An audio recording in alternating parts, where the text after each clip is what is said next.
Howdy, Connection Group leaders. Happy Thursday. I hope you're doing well. I'm up here in the loft getting ready for game night. It's spring break, of course, and so I don't know, right now I've got 30-something teenagers on their way up here to hang out with us this evening. We're just going to play some board games and probably turn on a movie or something on the TVs and just hang out. I'm excited about that. I'm probably going to eat some pizza too, because that's what we do, right? Fun fact about me, I don't actually like board games. I just really like my teenagers, and they like board games, and so I'm going to hang out with them, and it's going to be a really, really good time. But there's a couple of exceptions on that board game rule for me.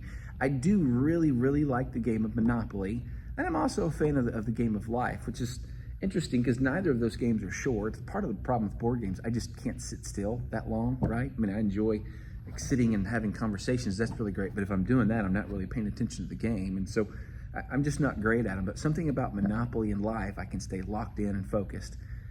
I'm pretty sure I know what it is on Monopoly. It's competitive and it's strategic, and at the end of the day, it's all about domination, right? It's all about who can accumulate the most cash, and obviously you want to have the best piece. So I get the little Monopoly guy's hat, and it's a lot of fun. Or on the game of Life, man, it's about filling up your little van. So here's Elroy with, my family and George in there. There's not a snake piece, so we couldn't put Miriam in there.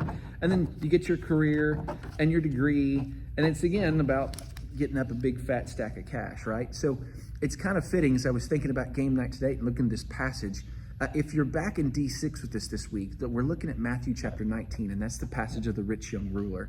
And so this guy walks up to Jesus and says, "Hey, Jesus, I'm doing really, really well in life. Man, I'm keeping all the commandments. I'm being really, really good. So can I join your team?" And Jesus looks at him and says, "I'd love for you to join my team. There's just one more thing you have to do." And the guy says, "Say it." And he's probably thinking, easy. I've done all the hard stuff already. And Jesus looks at him and says, "Man, you got to give up all your stuff and come follow me. All of it. Cash, the degree, the car, the prosperity, oh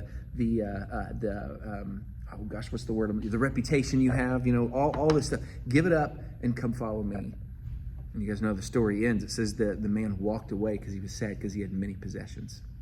It doesn't say anything about a family, but he had many possessions, and he wasn't willing to do that. And so a lot of people hear this story and they go, "I got a lot of stuff." And we do as Americans. I hope you watched that little video that's tagged in the lesson. That it's 3 minutes long, and it talks about the fact that the average American home has 300,000 items in it.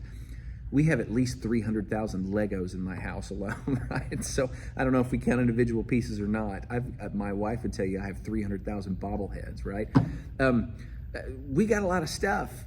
And so we go, "Jesus, am I supposed to sell all my stuff and give it to the poor?" And here's what's interesting to me. Nowhere else in the scriptures do we see Jesus give that command to anybody.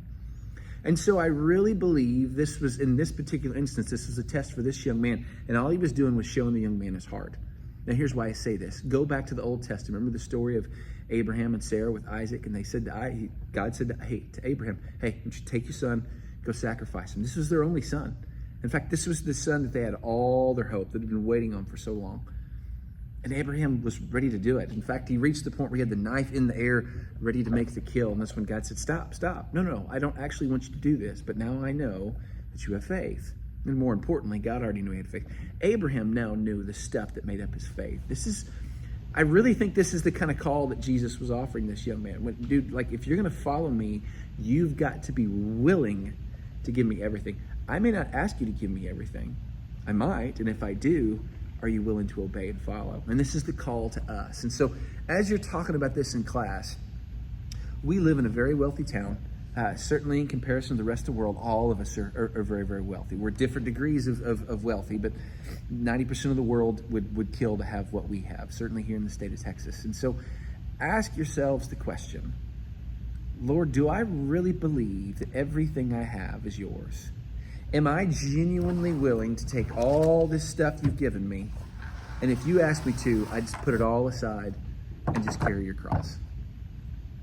And that's the heart he's looking for to foster us. Is money evil? No. In fact, it is 1 Timothy, chapter 6. He says specifically, it's the love of money that's the root of all evil. Money's not evil. God's blessed lots and lots of people with plenty of money. That would include people in our congregation also. Money is a gift, it's a tool, it's a blessing, and we want to use it to advance the kingdom of God, which means we're going to hold all of our possessions, and whether it's money or Legos or pets or whatever it is, we hold these things with loose hands and we offer them up to the Father. Lord, these are your resources. You've loaned them to us. Show us how you want us to use them, how we can monopolize the world for your kingdom's sake and for your glory. So, hope that makes sense. Hope you have a fantastic conversation on Sunday morning. Love you guys. We'll see you soon. I'm going to go beat the kids at Monopoly now. See y'all later. Bye.